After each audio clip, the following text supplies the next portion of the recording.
All right. Hello, hello. Welcome back to the Black on Black Education podcast. As always, our guest is going to let you know who they are, what they do, and why they do it. Yeah, man. Excited to be here. My name is Bobby Morgan. I have been in education as a math teacher, middle school math teacher for the last 11 years. Um, it has been a journey from coming in and understanding this is how you're supposed to teach to then learning that's not really what you're supposed to do because it's repressing our kids to then trying to fight for liberation for your kids and then finding your own pathways. That's kind of been my story. And so Mhm. man, I'm just excited to be here with you illustrious folks and chopping it up, talking about all good things, education and black. I love it. It's my two favorite things. So let's get And into it. Happy to have you. And so you talked about it, liberation, right? You founded the Liberation Lab. So why? What is it, and why'd you start it? yeah, so I started in Camden, New Jersey. Once rated the poorest city in America. It's about 7 square miles, really small. But right next to it is one of the richest places in New Jersey, right? Like literally right across the road. In that space, you get to see the disparities that lie with our people. Mm, You know that the quote unquote hood is not on accident, mm, and that is very much so an intentional attack of whiteness on our people. And so I went into, as my first job, I went into it like, oh man, I'm gonna change the world. It's gonna be great. And once you get in there, you realize, wait a minute, why are there so many exclusionary practices for these kids? Like why do I have to send them to go write a reflection in the hallway? Why do I have to? And it wasn't until like 2 or 3 years later where I start finding my voice that I realized, like, no, I am actually complicit and I am literally the part of the gasoline that keeps this engine running, and oof. I got to stop it. And so from there, from finding my voice, realizing that, and being okay with the fact that I'm not for everybody. Like I'm gonna be honest with you and tell you if your practices are trash and they're hurting kids, right? And sometimes it's not for everybody. So some places from that point weren't for me. I'm in a space now where the leadership is, pretty much all white. Um, I'm still me. I still say, the things that they need to hear, whether or not they want to hear it or not. So it is from that space of realizing that my voice is is bigger, can do more than those in leadership are willing to allow. Mm, And so when you realize that what you're doing is has more impact than where you're working, then you got to create other avenues to be able to do that. yeah. And so Liberation Lab was birthed out of that. So my vision for it is to create pathways for liberation for internal and external accountability. So the internal accountability piece is me creating um, ways for teachers to not have to wait for administrators to Mm, okay this work, but to give them the tools necessary. So, you're looking at your standards. You don't know how you can teach something that is more culturally responsive. Here's the book. Here's the, yeah. curriculum. Here's everything in your hand. You have no excuse now. Now you're responsible, Yeah. right? But that external accountability is for my parents. What would it look like for our schools if parents were showing up at board meetings with a list of questions and demands every single time? Every That time.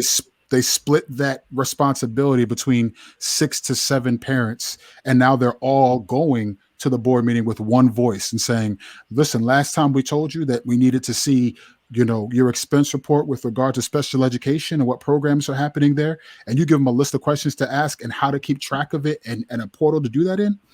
Yeah, that's where I want to go because I think that's when we're going to really see some movement.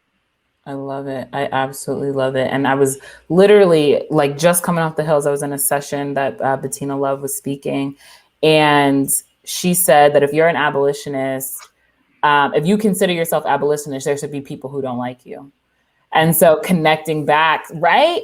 That like connecting back to, I'm not for everybody. Like, if the status quo was cool with you, I'm not for you. If it's okay to like answer my question at my job with like, maybe next year we'll be able to touch on that, and that's not good enough for me. And so I think it's so important of so much of what you just said to bring that in as an extremely important factor in liberation, because there are so many people who believe that reforms are going to get us liberated. No, abolition gets us liberated. Dismantling systems and recreating new ones gets us liberated. So I love that. I love that so much. Dadu, what's the next question? Yeah, can I jump in real quick? Oh, yes, of course.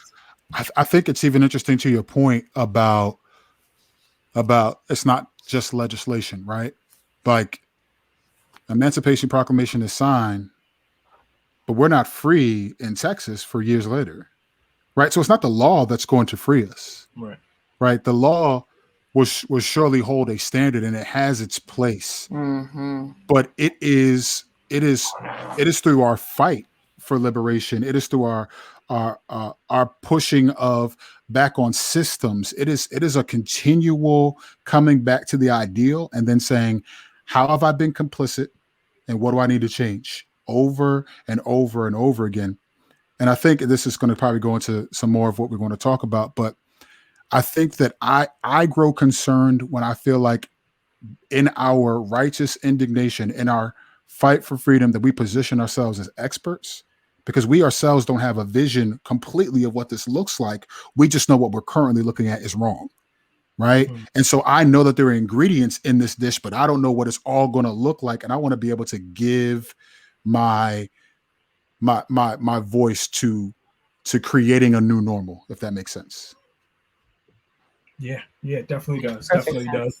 I guess you talked about like those internal and external stakeholders and the accountability of them. I want you to dive a little bit deeper into that, particularly from the teacher's perspective, and how they can start to use the work that you're doing as a tool for liberation. Like make it real specific. Tell me something that you've applied to a particular teacher. Don't say their name because you don't want to get people in trouble. No, I don't want to.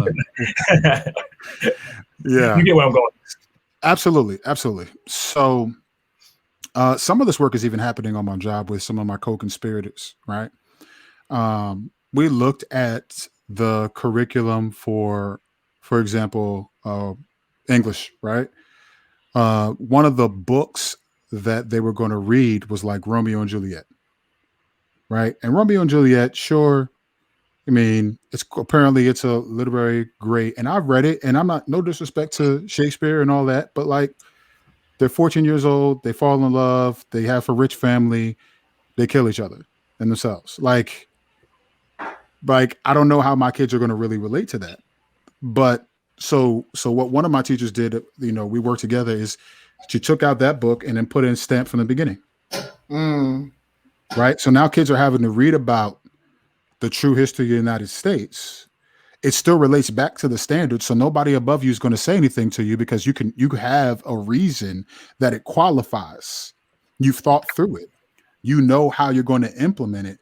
And now there is a social justice component to it, because now you get to see and read like, okay, so why is it written this way? Okay, good. Now that you see why, for example, they mentioned in Stamped the even in the Bible, right? The curse of Ham being used as a violent way to incriminate blackness, right? And then you can ask your kids, well, why would someone want to do that? What does that do? And now they begin to connect the dots back to what they're presently experiencing, right? If I never give my kids something that they can apply today, then I'm teaching them this ethereal, out there, cosmic type of reality that they can't ever move. They can ever do anything with. And that's the number one question that kids have, right? Is why do I need to know this? Right. But when you center their voices, when you center their experiences, you center the epistemology of the community that you're serving, Now there's no more, why do I need to know this? It's like, man, I can't believe I didn't know this. Or it's, oh my gosh, like, why doesn't everyone know this? And then they start asking the questions that get them excited about, yeah, being a basketball player would be dope. Yeah, but I could teach other people this stuff that like blew my mind. And so we talk about the teaching profession, and a lot of kids are like, yeah, I was a kid who was like, why would you ever do that? Like, who would ever want to be a teacher? I figured it out and ended up here. But it is that the feeling that you get when you are like, oh, I just learned something that changed like the trajectory of my life. And a lot of students, they go from kindergarten to 12th grade and never have that experience. Never have that experience. To your point, like I think about like my history classes. I hated history growing up because it was all regurgitation of facts, right? It's always this idea of, okay, what happened when, 1492, Columbus sailed the ocean blue and all that other nonsense, right? That I had to learn. The only black person I saw in the textbook was Crispus Attucks. And why? Because he was a black man that got shot in the Revolutionary War. Why? Why is it that I only get to see me when it's on the wrong side of history, quote unquote, right? But what if we actually told history from the perspectives of those who were more marginalized? What if we looked at history and said, okay, now let's look at the French and Indian War, but actually look at it from the Indians' perspective. Right. And but to do that is an affront to whiteness, and it is uncomfortable for people. But those are the pathways to that internal accountability that I want to see. Yeah. But we're pushing back against those systems by not just teaching the facts, but teaching in a way that promotes activism and critical thought and self-reflection about our world. Yeah, I didn't do that with math though, because like so much with math is all of the things that you described. You know what I mean? It's separate from a child's understanding of they don't necessarily see, okay, this is what I want my life to look like, and math is going to help me do it. Like I still don't see it, so I know they don't see it. So talk to us about how you do that with math. Yeah, so for me, that looks like going away from, or like maybe hitting, quote unquote, the Pythagorean theorem for a day, but spending more time on things that are going to promote financial literacy.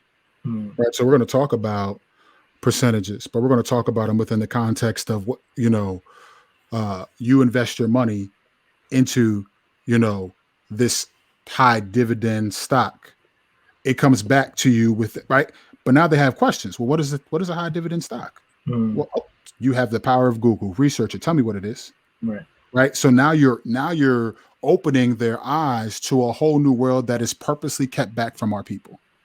Right. The stock market, investments, how money works, financial literacy, that is something that is held back from us, because as soon as we attain it and as soon as we can activate it, then comes our freedom too. Right. Because in the capitalist society, you control the dollar, you control the oppression. As soon as you can't control the dollar anymore, as soon as you can't tell me where my money goes and how it works for me, now you don't have that control over me. Absolutely. So I want to be able to instill that in my kids. And then I also think, like, from a statistics standpoint, it's like, let's look at what the stats say regarding, years of education versus how much money you make based off of that education. Right. So now we're talking about, if you graduate from high school, this is what they project. Okay, cool. But let's critically think about that. Because what are the jobs that they're researching that these people went into? They didn't talk about what happens when you open your own business. Right. Let's talk about entrepreneurship, right? Stats are another way for people to control the narrative regarding how things play out, right? I'll say this, and not, I don't want to go too much, but like even in my own story, growing up, like I didn't, like, statistically, I should not be where I am. Right. Statistically, it's, single parent household, grandparents, took a big role in raising me. On top of that, I'm adopted. On top of that, my biological mother didn't just left me on a doorstep when she gave birth to me. Like statistically, I should not be where I am. And so what I want to be able to do is leverage that for kids and say, listen, statistics don't tell you your destination. They only highlight the pitfalls along your journey. If you know what the statistics are out there to do, then you know how to navigate yourself and go around these things to be able to fight for your own liberation. And that's what I want to be able to do. I love that. I love that. That was literally going to be my next question. So I'm glad you asked it. And same. I mean, statistically, I'm not supposed to be where I am either. And I think that it's so true that sometimes we think about math, or we think about science, or we think about all of the disciplines as disjointed. But the closer that you get, like in college, I spent such an incredible amount of time in the interdisciplinary studies department, because I was able to sit in rooms where the point of the space was to make connections and make cross connections between this subject and that subject. And that is how you can, like, when we, in our school, we talk to kids and we're like, oh, what's your favorite subject? So we let them have a favorite subject and then try to use the teacher as a way to leverage their learning in other classes, rather than building the curriculum around, oh, they love English, so how do we implement more English into their math class? How do we implement more English into their history class? How do we implement more of the principles and the skills that they're learning in English that makes them enjoy that space, and look at the cross sections of the ability to make that connection, which allows them to say, oh, wait, no, now I'm doing the thing that I love in English, but in all my classes. And a lot of what we just talked about brings me to the next question that I was going to ask. What'd you say? So I think we should get rid of the classes, but that's just me. It's like, yes, but you're not getting rid of them. You're repurposing them. You're stopping it from being these walls that everything is walled off and boxed off. This class and this class and this class. Just put them in a room and let them, give them a project to work on that makes them have to do English and math and science and everything all together. I totally agree with you. Right. I think it's possible to have a sledgehammer in one hand and to have a wrench in the other. Right. Like, I think it's possible to tear down the things that are horrible and demo those things while building and erecting something that is brand new and more suitable for our kids. I think the problem comes in is because we so badly in education have like this paralysis of analysis, right? We'll aim. And sooner or later, you got to fire, right? Like, sooner or later, you got to do something with it. And so we're afraid to fail, but we're failing now. Right? So why not working? Like fall forward. Do something else. Right? The quote that I posted today from Fannie Lou Hamer, like, that's the energy I'm on. Like, if I die, it's going to be 5 feet 4 inches forward, right? Like, I'm not stopping. I'm not backing down. So, I think, to your point, Jamal, like, I want to create avenues where the history class, the math class, the English class, the science class, we're all talking, and everything is so related that a kid's learning isn't turned off and they have to open up a new part of their brain to come to my class. Yes. Do you know what I mean? Yes. Like, you're learning about, global warming in science. Okay. Well, let's talk about percent of increase if we continue to do the emissions at the same level. So now you're learning about how math applies to science. Okay, cool. Now you go over to your English class and let's write our local congressman. Let's talk about how to write a proposal. Let's talk about how to write, these different things that begin to create pathways for liberation, because now they're learning about the things that, the power of the pen, right? And then, I think it's when we get out of our own silos, because that's what education has been traditionally. We get out of our silos and we begin to see, like, no, the liberation of our students has to be dependent upon the collaboration of the teachers. Yes. Absolutely. And just think about how much teachers would enjoy their jobs more if that was the case. Like we have to even get into that portion where you have teachers that end up in situations where they are super. I know the feeling. My dog does the same thing. Yes. Just barking at nothing. But it's where we feel so disjointed. What you're doing has nothing to do with what I'm doing. And so if we have a meeting and want to connect, like that needs to be after hours because we don't have time in the day to be talking about what you're doing in your class. And the curriculum isn't built around, hey, English, math, history, science. In what ways are we going to carry these skills across discipline? And so I think like absolutely what we're all saying goes into serving students having an education where it feels fluid throughout the day. And then, child, think about how much better grading would be if we were all doing it together. And we were actually measuring. That's just me. I mean, there has to be some way of understanding whether a kid knows it or not. So grading, when I say grading, I'm not saying A, B, C, D, E, F, G. I'm saying grading is an important part of learning because it allows the child to get feedback on where they can grow. So I'm not saying put a number on it, but think about how much easier it would be to grade or to assess mastery in general or to collect data on what a student can or cannot do if all the teachers were working together with that child. And like you said, it was a fluid experience through, okay, I went to math class that might not really be called math class because we're doing whatever it looks like in this perfect school, in this super school, but it's still fluid. Grading would be 100% easier because we're just passing the baton to each other. Right. Passing the baton as they go through from class to class. So that brings up a question / comment, right? Because it makes me wonder, like the grading system has been the same since I was a kid and even before that, right? So our world has done a lot of changing and a lot of adapting and a lot of growing, right? What once was normal is not normal, right? The industrial preparation that needed to happen with rows and all of that doesn't need to happen anymore. Why? Because our world is much more collaboration, right? It's more social cues and social intelligence and emotional intelligence, right? And this is going to probably launch out to a larger discussion, but I think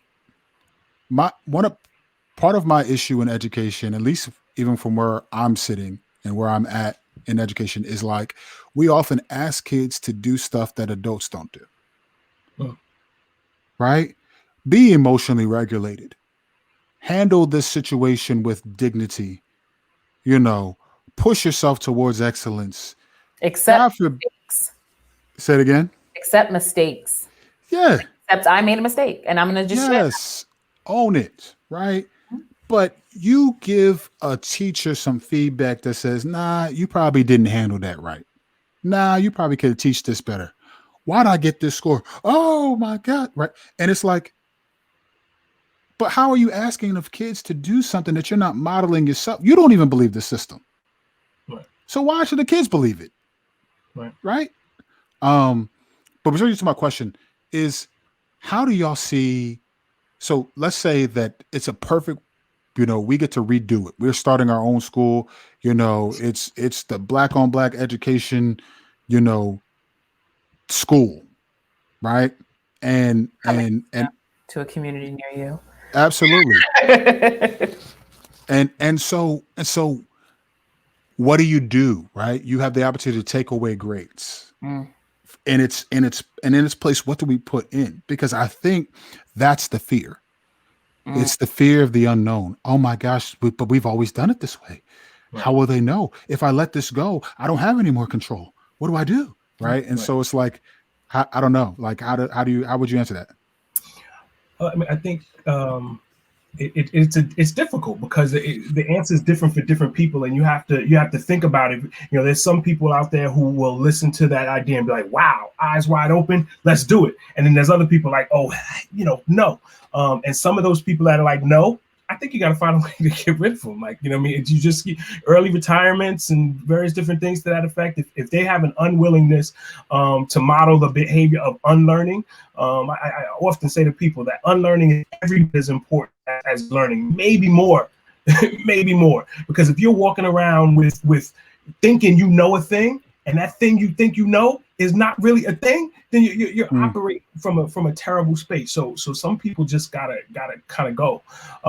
And another thing I like to think about is that we don't have to be like-minded in it. We just have to be like-hearted. And if we can get some modeling going of children working in a project-based environment where they are able to, even just the example you gave, where they're able to go from understanding the We'll start over here. If they're able to write the congressman and explain to that congressman exactly what the challenge is to say something about the curriculum, to say this isn't really true, and here is why it's really true. Here's how I found that information out. I went to YouTube University to find that information out, and now my teacher is less of a here, let me stuff these things into the child, and more of a wow, this kid is bright, and let's bring out what they're doing and what they're interested in.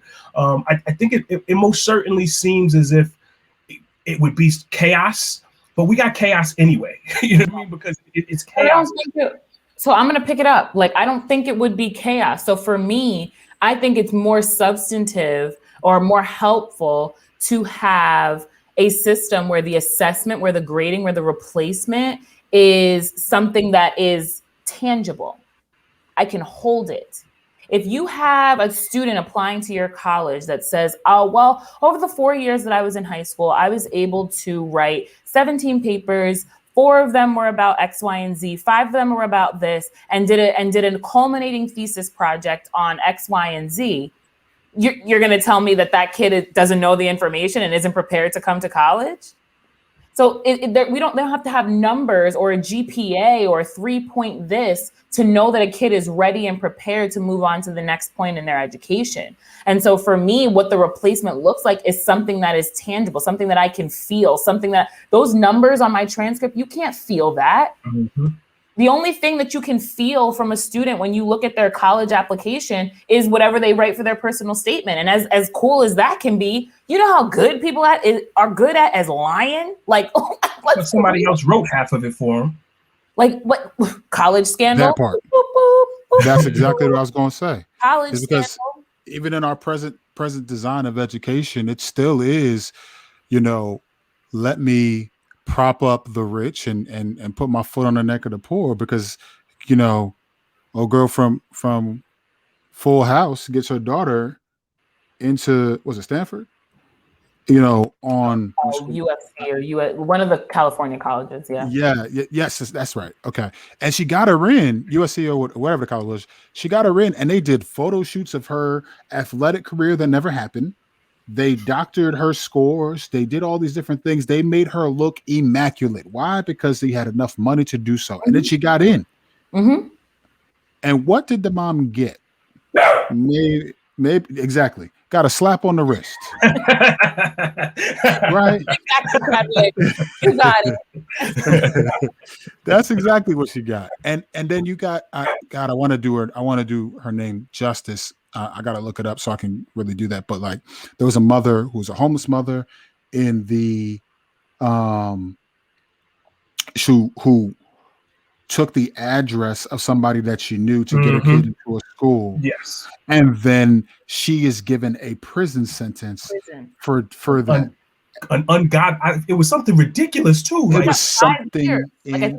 5 years for fraud. Yes. But it's like, she's wouldn't just trying to get her kids into school. Like, terrible. You said that school was important. You told me that it was, right? So my kids are in trouble if they don't go. But if I fight for them to go, I get arrested. Like, at what point do you call a spade, right?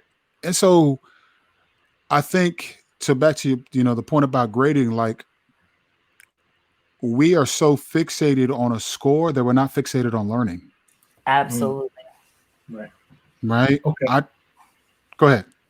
No, I know you want. I was just going to say that I think that I'm trying to restore that type of narrative in terms of just what my kids experience, right? So that all the time they're sitting there and when it's online learning, right? It's pandemic teaching, which is, I mean, can I just be honest? Is that all right? Safe place? Yes. It is trash. I hate it. I hate it. I don't like being on a screen. I don't like looking at the black boxes. I don't like looking at the chat for them to see if maybe they get it and all of that. But even in that, this is how insidious the grading system has made our students think about it, right? I teach a class first period. I teach another class fifth period. So it's the last block of the day, right? And in that time, I did one assignment. And then the last class, I do something that sounds the same, but I change the numbers. And don't you know the fifth period class had 3 people who tried to copy from the first period class because they didn't know it, but they wanted to get the score? And I'm like, well, why? Why are you cheating? Like, just tell me. Right. Just say you don't understand and let me help you. But when we idolize performance over actual learning, this is what our kids learn to do. Exactly. It is immoral for a child to cheat. We don't want to teach people to cheat, but it's far more immoral to create a system that makes them feel like they have to, or a system that makes it so that it's just an artificial social system that is not where they don't feel like I need this information. All they're trying to do is check a box because the teachers are made to feel like all they have to do is check a box, because administration is made to feel like all they have to do is check a box, because all the way up to the top, they're sending us down standardized things to make people check boxes. And we just have to find ways to make changes to it, man. It is imperative. You've heard me say it before, man, that the education system is going to change because it has to change. Like it has to. It is, to your point, it is a, like, when we have committed to such transactional leadership, where if you do the right thing, you get rewarded. If you do the wrong thing, you get some form of consequences. When it's just rigid and handed down, right? It promotes what we see now. Like, I'm in conversations now with my school leader about, like, how I'm like, you have to own that you've been transactional, that you have programmed people to feel like if they do the right thing, they're going to get rewarded. If they do the wrong thing, they're going to get reprimanded. And now you're pushing for people to want to be transformational. It can't happen that way. Not to say that transactional is in and of itself wrong, but it's what you're describing, right? It's the legislators hand down something to, the superintendents. The superintendents say, okay, now I need to hand that down and oppress the principals. The principals say, okay, I need to hand that down and oppress the APs. The APs say, okay, I'm going to hand that down and oppress, the teachers and the leaders and the teacher coaches. And it keeps going down to now who's at the bottom? Kids. It's the kids. We got a foot on the necks of the kids saying, why won't you learn? Right? But we'll look at the violence in the street. We'll look at George Floyd and say, how could that man do that? But every single day in every single class, there are people who commit to the same type of violence that will put our foot on the necks, metaphorically speaking, and say, why aren't you learning? You can breathe. It's so when I heard people, using that type of language and this hyperbole, and I at one point, a month ago, 2 months ago, I was like, oh, it's too much. It reflexively bothered me, but more and more it doesn't, because it actually is that deep. You know what I mean? When I hear somebody say spirit murder, like that's kind of what you're doing. Like it's if children love to learn, as a rule, children love to learn. If you take that away from them, you are taking away the thing with which they're going to be able to create their best future. So yes, whether it's being done on purpose or not, like I try diligently not to make people evil. I try not to question everybody's motives, because I don't know their motives, but the bottom line is it's happening. So it doesn't matter what the motives are. It has to change. Yeah. Right. Look at Go me. ahead. I saw my you. look at me creating my little abolitionist father. Look at this. Look at this. It wasn't not you. Don't do that. Don't do that. Maybe just a little bit. Maybe Don't just do that. I love it. I love it. But y'all done heard me radicalizing him. Don't do that. Bobby, you know what's it's interesting too to your point, and I'll let you go. I feel like I'm very conscious of language, and I'm very conscious of what, like, if I'm going to say something, I want to make my words count, right? And so I feel that way to some degree when we talk about violence as it pertains to language, right? I think that there's some nuance there. Where I and this goes back to something that you said that I never forgot, and you said it just now, was we don't have to be like-minded, but we do have to be like-hearted. When you said that, it rocked me, and I said, you know what, doggone it, that is it, right? Because if I see injustice, or if I see that something's inequitable, and I've been made to see that my kids aren't being, or my students aren't being helped by it, and I choose not to do something about that thing, then I am just as evil as the person who created it because I saw it and did nothing. And I'm not even saying that you have to destroy the system, but I am saying if you see it, say something. Bring light to it. Bring others to the cause, right? Throw some money at it if you need to. Like, do something. Activate some part of who you are, your time, your talent, your treasure, to leverage all of who you are to this cause because you saw it. But when you see it and do nothing, I mean, I have no excuses for you as a person. In a Birmingham jail. Like, it really is that serious. And I think that is what, in the last couple of days, the biggest question that I've been asking myself, asking my school community, asking folks who I talk to is like, the education that you are giving to the students that you serve, would you give it to your children? If you sat in the classroom, or like even the things that I know that parents are hearing now having their children at home, would that be okay with you if it was your child? Would the assumptions that you make about your students, would it be okay for somebody to assume that about your child? Would it? Seriously, ask yourself that question. And if the answer is no, for me, I'm answering that question, the answer is no.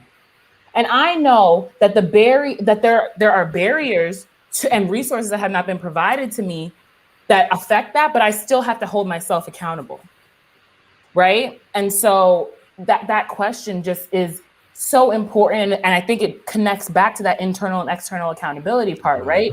Yeah. Because it's so important that we consistently ask ourselves, okay, internally, am I providing the education to these children that I would want my kids to receive? And then externally saying, okay, well, what are the resources that I have or have not received that have me providing this education? Well, then I need to go to those people. And then when I go to those people and I'm still not being supported in the way that I need to answer the question yes, well, then maybe there's some things that need to change, or maybe there's a conversation that needs to be had. And yes, there's absolutely some action that needs to take part past it. So I bring that in to make sure that we touch on the fact that, like, being an educator, like the process, like what that means, has to stop being completely centered in, well, this is what New York State says that I have to do, or this is what New Jersey State or New Jersey says I have to do, and who and what and by what mechanisms can I make connections with other people who have similar belief systems. Like something I've been thinking about a lot lately, and then we'll kick it back to what we were supposed to be talking about. But is like, well, what if, like, we're sitting here fighting about these tests, right? Upset, mad, teachers for good trouble, like, just how are we going to stop them from giving the kids these tests? Well, what if all of the school leaders just said we weren't going to do it? What's New York State going to close every school in the state? No, like, are they going to close every single school if the schools just made a stand and said, I'm not administering it, sent back the empty packets? And so we have to start thinking about liberation from that standpoint, like thinking of liberation from the standpoint of, like, being a teacher in a school that's a part of a community has to be about activism. And so maybe that's not the right way, but what are the ways that we collectively come together to answer the question, yes, that we're providing the education to students that we would want for our own children. And I think to your point, right? Like people, even in every movement of every freedom movement, there's always been critiques about how far is too far, right? It was, let me put Malcolm against Martin, even though they weren't that far apart. It was, when it was the Back to Africa movement, it's like, well, whoa, bro, what are you doing, right? Like all these different things, right? But I say, man, I need all y'all. I need every single person speaking from their vantage point about this, because that's how the needle moves. I need the most radical, most militant, quote unquote, person, and I need the person who's just going to be able to in person to person relationships say something. I need all of y'all. You know what I mean? And so, to your point about the internal and external accountability, I look at it like the guiding rails on a train track. Right? You don't have the left track, you go too far one direction. You don't have the right track, you go too far on the other. And so for me, the picture is, in this system of education, if nobody else lifts a finger, what can we do so that the train still moves forward? And so in my view, the two places I know it can happen, like today, is teachers and parents.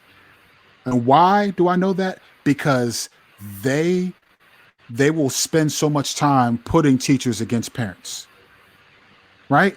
Like, why is it that administration and other people can look at that event and then say, you know what, we're going to let it be what it is? Because if teachers and parents actually unified as the major stakeholders for children, and now they're pulling up to board meetings unified on what they're saying to the board, who then is a constituent of the said community, like, imagine what kind of power that holds. And so in my view, I want to be the kind of person that, yes, I want to pull it all down. And yes, all of that is true. At the same time, what can I do today while that's happening? While we're still fighting for that better future, what can I do today? And that's why I want to create these avenues for teachers and for parents. Absolutely. Yeah, man. It's I mean, everything you're saying is profound and true. And kind of what popped into my head, because we actually just shared some time recently in that 3-part series, the Mighty 2%. So you being in that 2% of male educators, is there some unique role that you have to play to make everything you just described a reality? Is there some difference? And then spinning there some highlights, from that overall conversation, because I do think it's important, because we absolutely need more Black men in the classroom. Yeah, I mean, first of all, like, shout out to Calvin, to Teach Simple, shout out to James and all Remington, Kwame. Shout out to Insightful Teacher Kwame, everybody that was in there, man. I thought Dr. it was Tank. Dr. Tank is a big one. We got to give him all that. Every single person. By the way, that Dr. Tank lives like down the road from me, so I'm gonna link up with him. But I think that in those conversations, what you got to see is the 2% is not an accident, right? It is. Because if you see some level of injustice, you do something about it. If you see some level of inequity, how can you look at the stats that say every single student is helped by having somebody that looks like me in front of them, and then say, nah, 2% is good enough? How is that possible, right? Why is it that I have to go to my school leader and say, did you know that Lincoln is a historically Black college university that's right in PA? You could go over there, you could form a partnership with them and recruit teachers. Now, at the same time, I don't want to be the kind of person that's like, come on in, the water's fine, and then they dive in, and God forbid, I don't want to be that person. I want to be like, enter at your own risk. But I think that to your point, when it comes to Black male educators, and this is some of part of what I was having the conversation yesterday with Dr. Felicia Rutledge. We were talking about collaboration and healthy collaboration, meaningful collaboration. It is that 2% and that 16% that makes up Black male and our Black women educators is a powerful percentage of what we can do. We can do a lot with a little. If anything that Black folks have taught us in our historical narrative is that we can do a lot with a little. And so would it be nice if all our white allies and all the people who may be on the fence got on our side? Sure. But what can I do is I can unite with other people like yourselves, like others who are doing the work, and stay encouraged and stay in the fight, right? I can use my voice to champion causes that may spur on somebody else. Somebody else might hear this podcast and say, you know what? That makes sense. I don't know why I never thought about it that way. And if that's my mark, then man, that's what I want to do. So currently for me, that looks like, so I'm currently doing my master's classes now, because I want to be able to remove the barrier of being at the table, being the most qualified at the table, but you holding me out of the decision-making process because I don't have that credential. Does that make sense? And I don't like it. I hate it. Because when I walk into the room, because of my lived experience and because of what I bring to the table and because of who I am, I know I'm one of the most qualified in the room already. I know I bring intrinsic worth and value because of who I am already. I hate the fact that you have to make me go do this so that you can listen to what I already have to say. But am I willing to navigate this unjust system to free as many people as possible? Right? I look at it like Harry. I would have freed more if they knew they were slaves. I want to be able to liberate every single young child. And if I'm going to put myself in that position, then yes, masters, sure, I'll do it, so that I could begin to not just do it from a level of internal and external accountability, but now from a school leadership standpoint. If it means even building my own school, I'm willing to do it because I believe in it that much. Oh, I love it. I love it. And so this is our last question. But even in starting to think about what that new school would look like, what that new system looks like, and what the transformation of the current system looks like, because it's a both and, we're saying these both things have to happen at the same time. What are the actionable steps that you want folks listening to this to take in order for CRP, diversity, equity, inclusion, social emotional learning, all the buzzwords of 2020? Anti-racist. Oh, yes. What are the actionable steps that you want folks to take tomorrow as we get closer to that system that we want to see? Yeah. So I think the biggest thing that I can say that you can do tomorrow is one, a change of thought with how you see the community that you're serving. Mm-hmm. Too many schools and too many leaders look at the community that they're serving as a liability and not an asset, right? There are already organizations, there are already people, there are already activists that are out there doing the work. And if we don't see ourselves within a larger framework of learning for our students, then we will come in with this colonized mindset that a lot of our schools have. Come to the school, we'll provide all your needs. We are incapable of providing all the needs for our students. Incapable. It cannot happen. What we can do is unite with all the sources of learning and growth and development in these present communities. So why isn't it that we haven't partnered with, for example, all the barbershops in the community, and then brought the barbers to the school and said, listen, as a discretionary fund, because we raised said money, because we got a donor, give our kids haircuts for the first day of school. Bring in the salon. So good. Let's get our hair, young ladies, let's get your hair done. Parents, you come too, right? What would it look like if we said, all right, we're still fighting food insecurity, these food shelters, there's these different things going on. Let's partner with them. Matter of fact, for our day of service, when we start talking about activism and all those things, we're going to go to those shelters. We're going to go to those organizations. Matter of fact, you don't have to come and meet us on our turf. No, we're part of this community. We're going to go to you, right? When I have for me, when I'm a school leader, I'm not just going to have, parent teacher conferences and meetings at the school.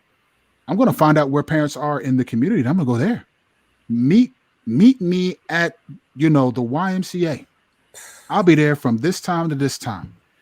Bring your kid. I'll play them one-on-one. They won't beat me, but we can play. I'll do it. Yeah. Right?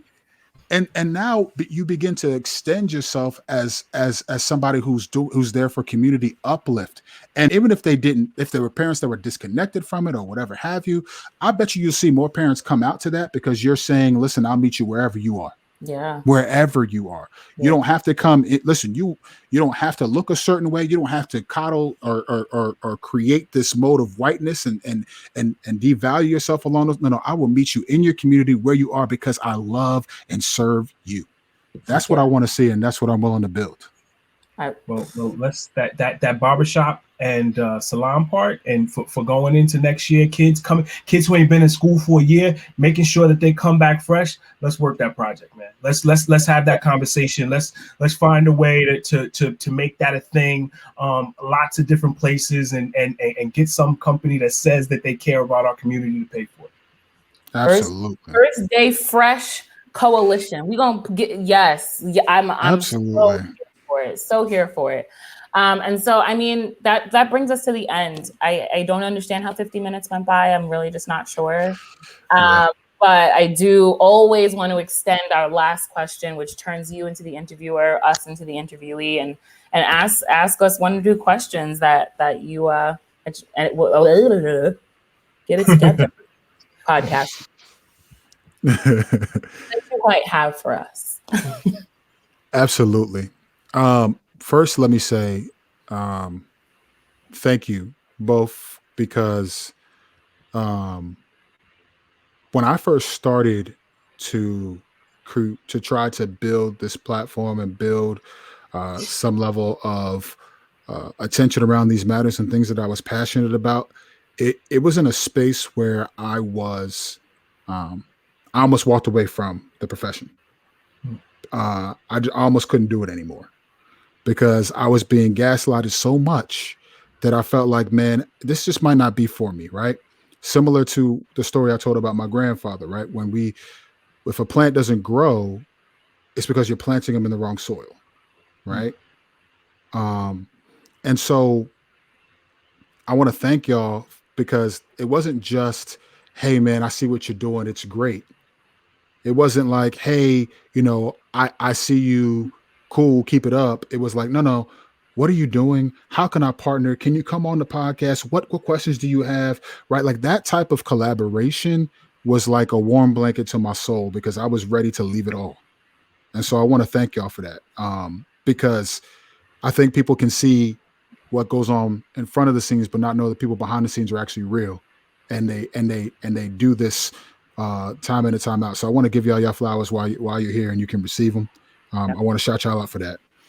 I think if I could ask you anything, it would be what I know that you guys are obtaining the nonprofit status, and I know that you guys are doing a lot of work. And if you could dream about what Black on Black Ed would be 5-10 years down the line, perfect world, what does that look like? Could you take me into that dream, and then how best can I and others be a part of that dream?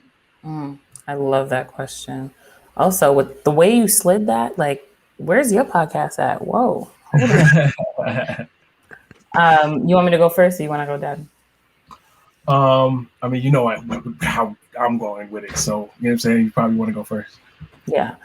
I mean, for me, I taking you into the dream is that it's hard to answer that question because the dream is not mine, right? Like, it's not mine. It's not yours. It's not like, it's just not. The dream is something that we have never seen exist. It's not documented in a book.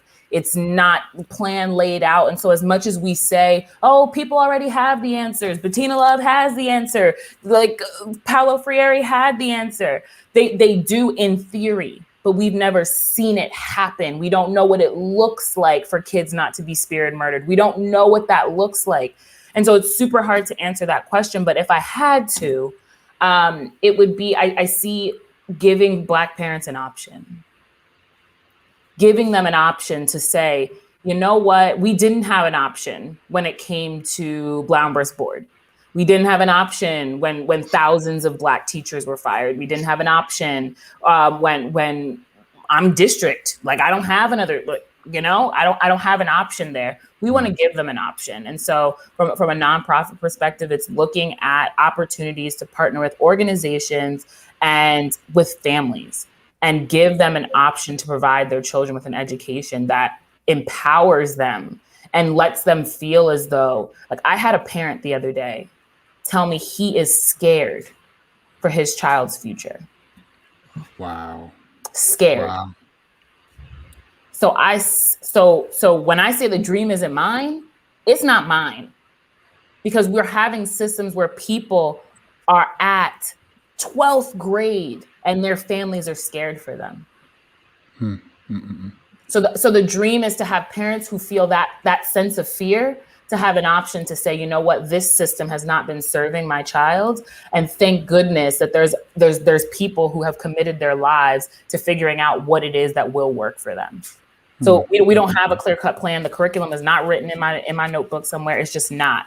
But it will be a space, physical, virtual, and communally, that allows Black parents to say, you know what, like, this don't work, and let's go over here, and not from the strength of like, we're going back to segregation, but from the strength of, y'all have not prioritized my child, and this place over here is. So that's not a full, complete answer, but it's all I got. It's a great one. It's a great one. And you just throw the assist, because you know, when you say it's not yours or mine, or, you know, it really is ours. So you know, Bobby, you asked the question, like, how could you be a part? That, you know, I see things as us eventually being commons. Like, it's so I'm a futurist of sorts, and I study, you know, blockchain and cryptocurrency, and it's going to change the world. You know, most people, it goes way over their head. It goes way over my head still. But I do know that it's happening. It's happening fast. And there's going to be people who create organizations that are not just owned by them, but that are owned by the community. So I imagine I imagine being supported by our entire community around the idea that we all love learning.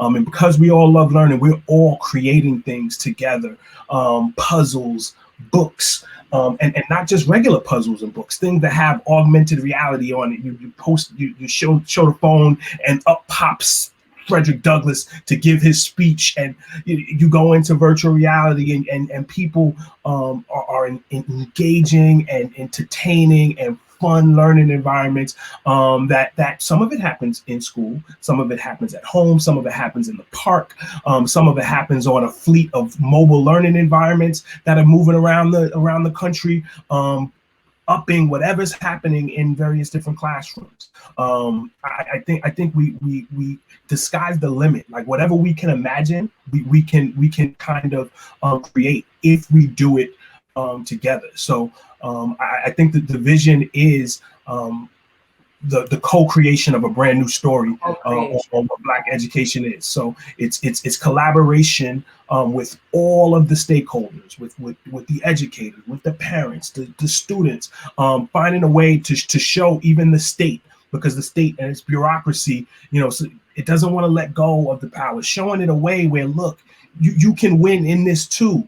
You know, maybe the testing companies, okay, maybe we don't have a way for them to win, but something where most of the stakeholders here win and look at this new story and want to live into the new story, want to be a part of the new story, because this is what's best for all of the stakeholders and what's best for the world. Yeah. So we didn't give you anything concrete, because it's not. Vision is not concrete, though. That's not how vision works. That's what I said, because it's not concrete. Like, it's just not. We don't know. 5 years from now, listen, we don't even know what the world won't. We might still be in coronavirus. We don't know nothing. Like, we don't know. So I think it really is creating that shared vision. That's the only way to think about what comes 5-10 years. I think, to your point, right? So, you know, I'm a man of faith, you know, grew up in, you know, the Black church, but I think there's something to be learned from, like, for example, the story of Noah, right? He starts putting some planks together. People are like, yeah, what you doing? You were crazy. He like, nah, it's going to rain. What's rain? What you talking about? That's crazy, right? But his building led way to a salvation for a whole group of people because he was confident to the vision he was given, Mm. right? And you don't have lenses for the ship if you don't have no water, right? In the same way, there's no lenses for what Black on Black Ed, what Liberation Lab and various sectors are doing because there's no water yet. Yep. But water's coming, rain is coming, and then when that happens, I'll be prepared. Yep. And so I commend y'all to what y'all doing, and I'm so grateful to be a part. I'm cheering, I'm supporting, I'm all the way in. Yes. I appreciate y'all and love y'all. And it is the same energy coming your way. And so the last thing I wanted to let you do, tell folks how they can connect with you, what's coming next from you, where can they check you out? Yeah. And support you as well, because that's important. I appreciate that. Yeah, I think for me, so I want to really put my efforts into what I say, right? So it's not just conversation, but it's activation, right? And so one of the ways I'm doing that is I'm partnering with a teacher from New York. Her name's Elizabeth Hanif. We are creating a workshop, a one-day workshop on March 20th at 12 noon on equity in schools. It's going to be largely practical. Again, I want you to be able to take some of the things that we say and do and practice it once you get out the door. Even to the point where we have, found resources where you could actually do an equity audit tomorrow, right, on your school based on the frameworks and things that we found. And so we're doing a lot of the legwork. It's heavy lifting. But if I can get 2 to 3 to 4, teachers to actually do this stuff when they walk out, then I've done my job. So March 20th, 12 noon, links coming on Eventbrite, and we'll be putting it on social media. So you can find me at liberation.lab on IG. And I'm sorry. It is. I'm not it's all laughing good. at you. The dog It's is all good. He's doing his zoomies, man. It's all good. I get excited about liberation too. Yeah. He's listening. Yeah. So please follow. More to come. Website, platform, online classes, the whole nine is all on the way. And it's just all for teachers and again for parents to be able to build these pathways so that we can be liberated. So absolutely. Bobby is super dope, y'all. Please make sure y'all follow him. Again, Clubhouse too. Like it's he drops bars. Every time I'm on there with him. So make sure y'all follow this work. And thank you, Bobby. Thank you for being here, man. We definitely appreciate you, brother. Thank you both. Appreciate you.